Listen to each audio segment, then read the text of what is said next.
नमस्कार दोस्तों, आप सभी का स्वागत है हमारे यूट्यूब चैनल स्टूडेंट आईक्यू में। दोस्तों, ये 5वां प्रैक्टिस सेट है जो आपकी आने वाली परीक्षा की दृष्टिकोण से बहुत ही महत्वपूर्ण है।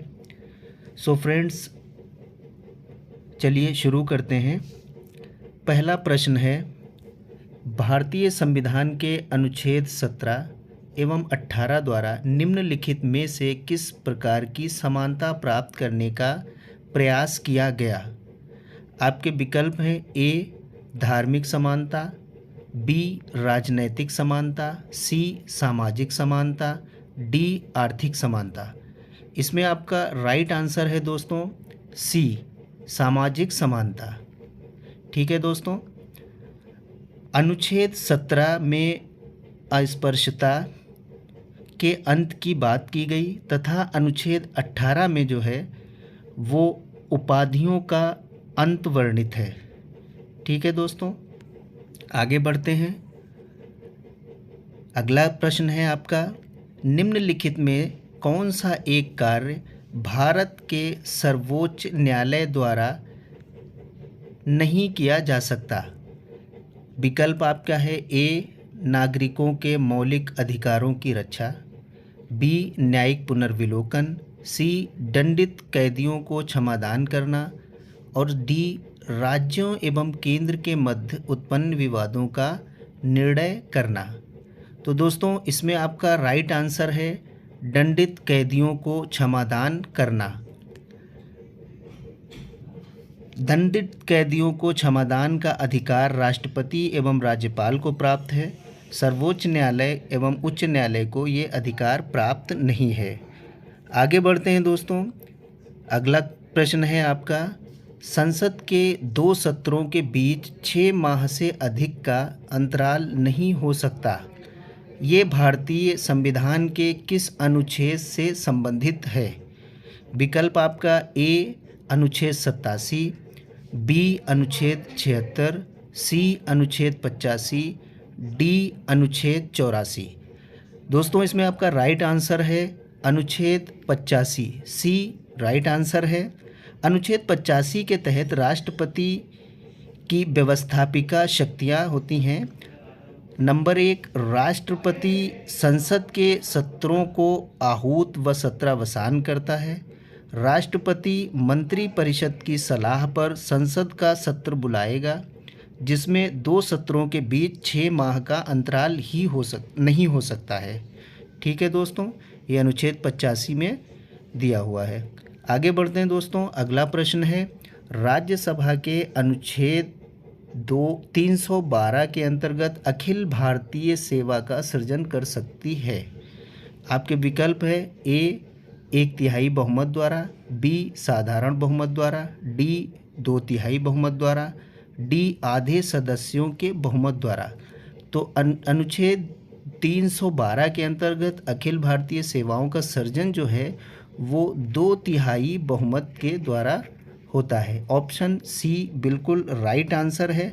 अखिल भारतीय सेवाओं का सृजन का अधिकार राज्यसभा को प्राप्त है। राज्यसभा अनुच्छेद 312 के अंतर्गत 2/3 बहुमत द्वारा इसका सृजन कर सकती है।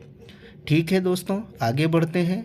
अगला प्रश्न है आपका, वर्ष 1902 में टॉमस रैले की अध्यक्षता में एक विश्वविद्यालय आयोग गठित किया गया, जिसमें भारतीय सदस्य के रूप में सम्मिलित थे।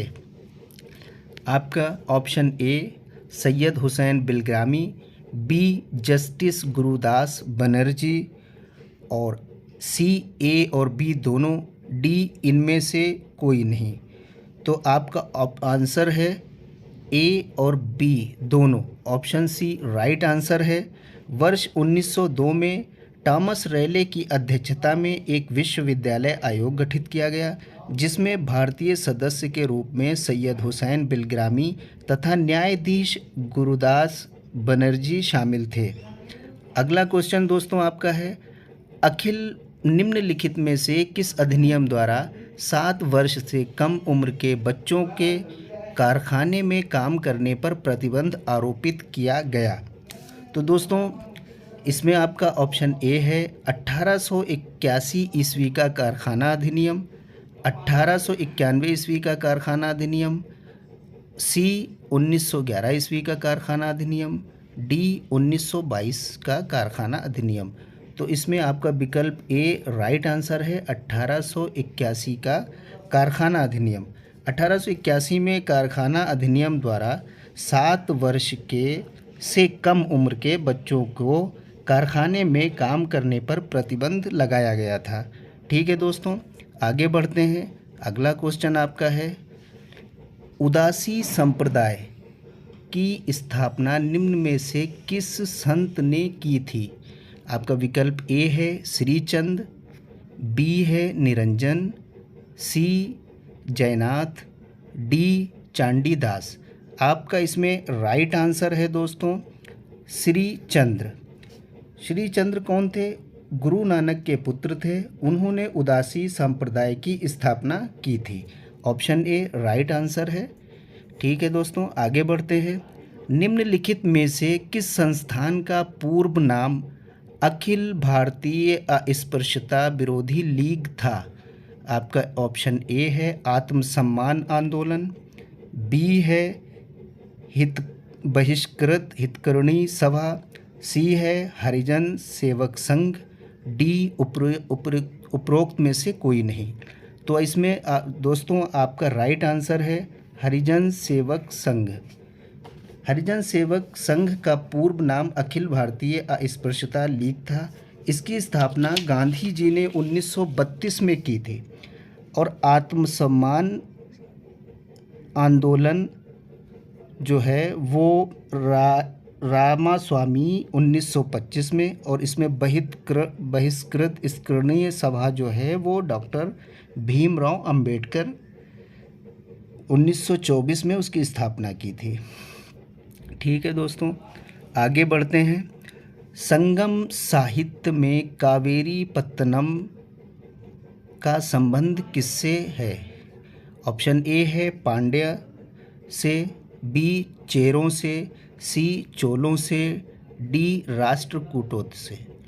तो इसमें दोस्तों आपका राइट आंसर है चोलों से, सी राइट आंसर है। संगम साहित्य में कावेरी पत्तनम का संबंध निम्नलिखित सल्तनत कालीन शासकों में से एक के राज्यारोहण के साथ ही सल्तनत काल के साम्राज्यवादी युग का आरंभ माना जाता है।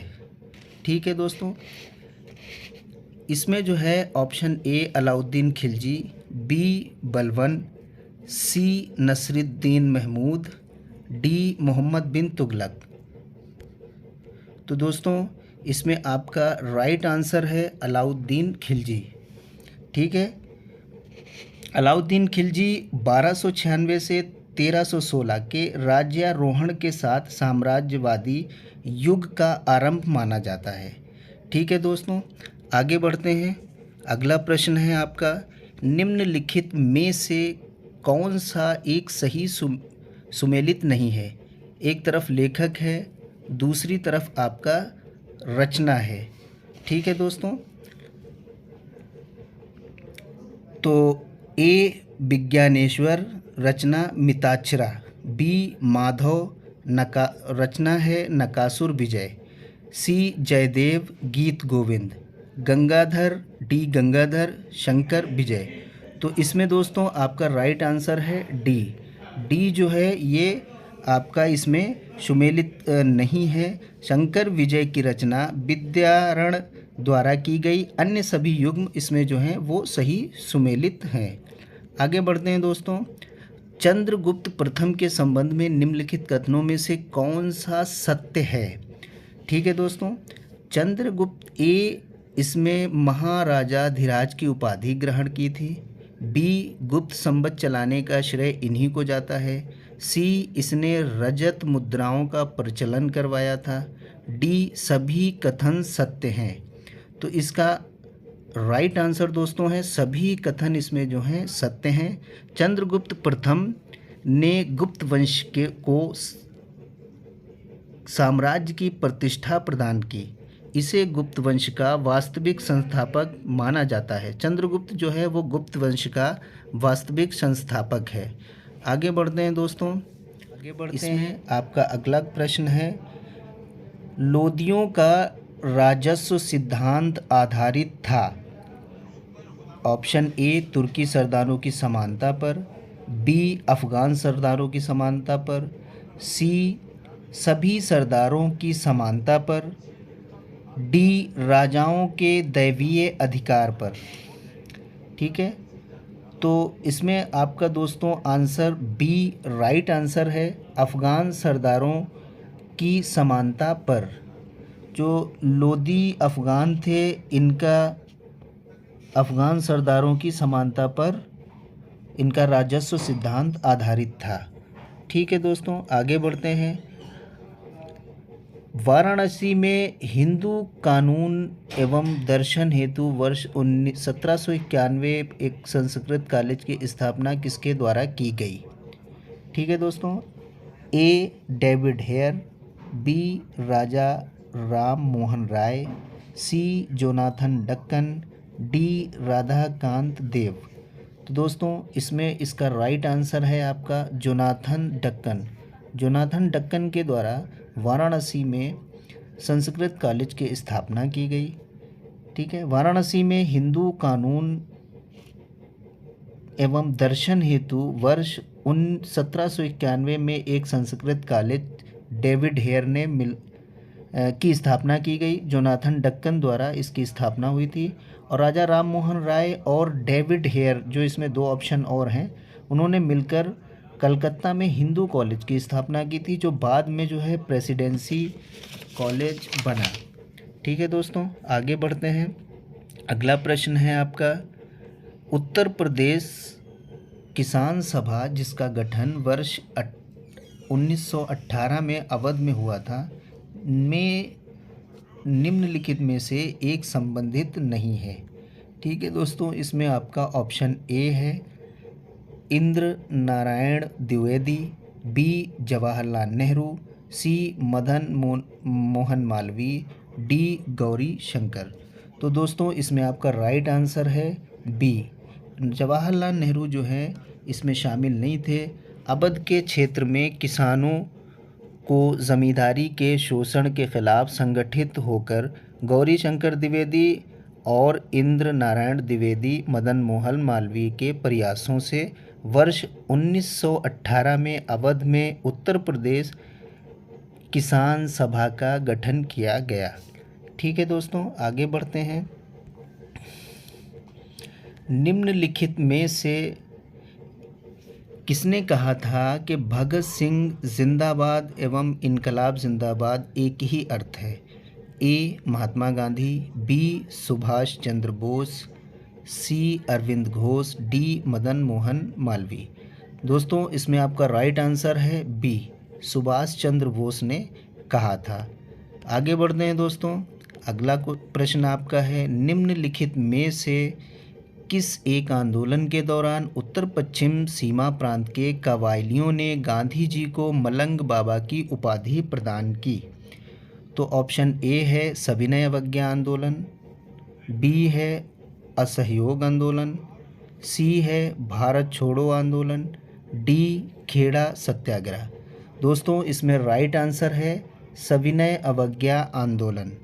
सविनय अवज्ञा आंदोलन के दौरान कबायलियों ने गांधी जी को मलंग बाबा की उपाधि प्रदान की।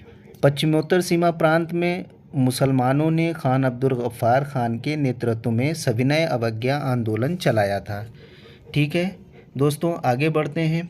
निम्नलिखित में से कौन सा एक भारत में प्राकृतिक रूप से नहीं पाया जाता है? तो आपके ऑप्शन ए है स्पाइडर बानर, बी तारा कछुआ, सी मॉनिटर छिपकली, डी बामन सुअर। तो दोस्तों इसमें आपका ऑप्शन ए राइट आंसर है स्पाइडर बानर। स्पाइडर बानर मुख्यतः मध्य एवं दक्षिणी अमेरिका के सदाबहार वनों में जो है पाए जाते हैं। आगे बढ़ते हैं दोस्तों, पारिस्थितिकीय संवेदी क्षेत्रों को निम्नलिखित में से किस एक अधिनियम के तहत परिभाषित किया गया है?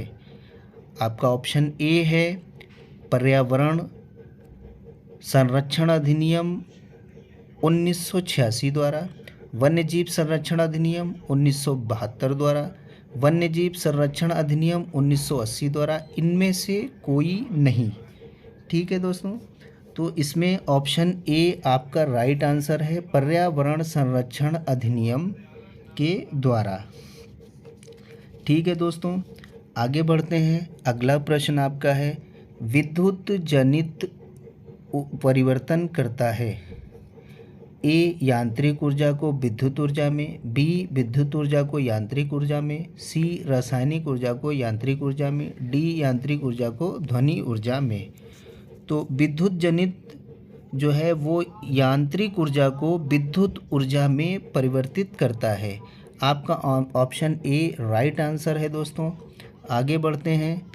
अगला प्रश्न है दोस्तों आपका कि निम्नलिखित में कौन सा ग्रह अंतर्ग्रह की श्रेणी में आते हैं।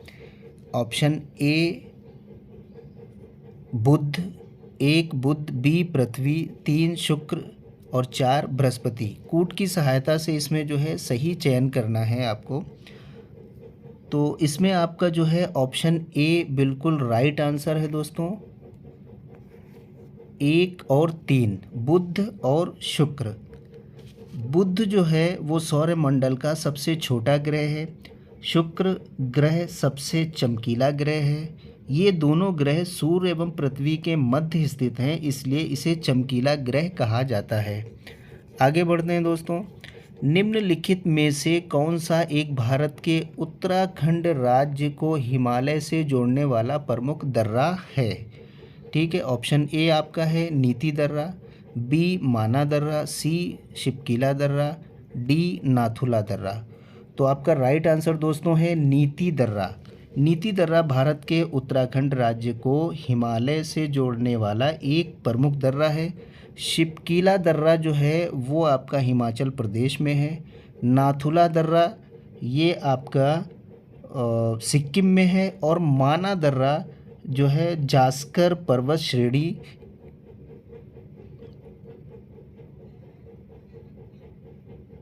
के पूर्वी छोर तक जो है ये फैला हुआ है। आगे बढ़ते हैं दोस्तों।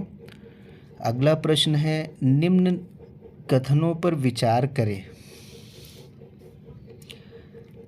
ठीक है दोस्तों, भारतीय तटरेखा की कुल लंबाई लगभग 7516 किलोमीटर है। 2 सर्वाधिक छोटी रेखा तटरेखा गोवा राज्य की है। गुजरात के बाद सबसे लंबी तटरेखा वाला राज्य महाराष्ट्र है। उपरोक्त में से सत्य कथन में से चयन करना है, इसमें कौन सा सही है।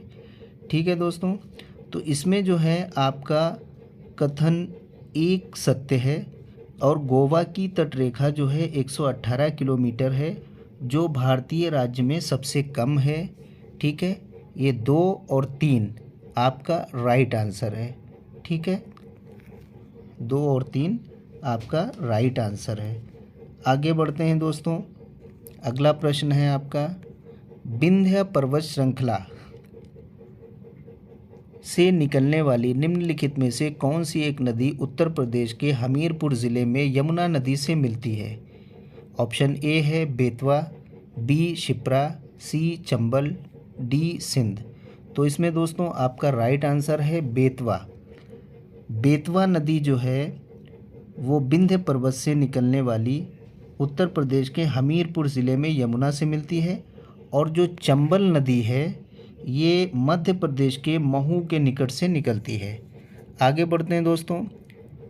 एथमाइड नामक अस्थि मानव शरीर के किस भाग में पाई जाती है। तो दोस्तों ए कपाल, बी चेहरा, सी कान, डी नाक। तो दोस्तों आपका इसमें राइट आंसर है नाक। मानव के चेहरे में 8 हड्डियां होती हैं और एथमाइल नामक अस्थि जो है वो मानव के नाक के ऊपरी भाग में पाई जाती है। आगे बढ़ते हैं दोस्तों।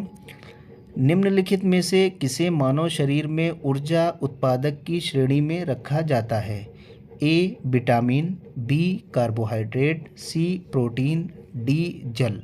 तो दोस्तों इसमें आपका राइट आंसर है बी कार्बोहाइड्रेट को मानव शरीर में ऊर्जा उत्पादक की श्रेणी में रखा जाता है। कार्बोहाइड्रेट कार्बन, हाइड्रोजन तथा ऑक्सीजन से निर्मित होते हैं।